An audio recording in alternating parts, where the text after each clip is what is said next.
ప్రకాశం జిల్లాలో హర్ ఘర్ తిరంగా కార్యక్రమాన్ని Chimakurthi little star high school నందు ఘనంగా నిర్వహించారు. ఈ కార్యక్రమం పాఠశాల ప్రాంగణం నుండి బస్టాండ్ సెంటర్ వరకు నిర్వహించారు. ఈ ర్యాలీలో 100 అడుగుల భారీ జాతీయ జెండాతో విద్యార్థులు భారత్ మాతాకి జై అంటూ నినాదాలు చేశారు. ఈ ర్యాలీని చీమకుర్తి సీఐ ఎం సుబ్బారావు ప్రారంభించారు. ఈ సందర్భంగా వారు మాట్లాడుతూ ప్రతి విద్యార్థి దేశభక్తిని అలవాటు చేసుకుని రాబోయే తరాలకు ఆదర్శప్రాయంగా ఉండాలని పిలుపునిచ్చారు.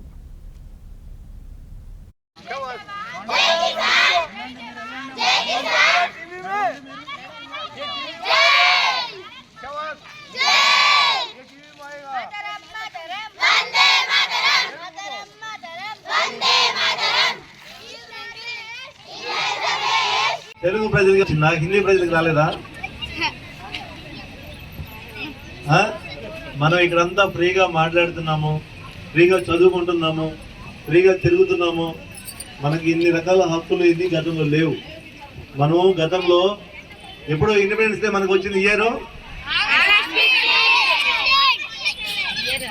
57 1914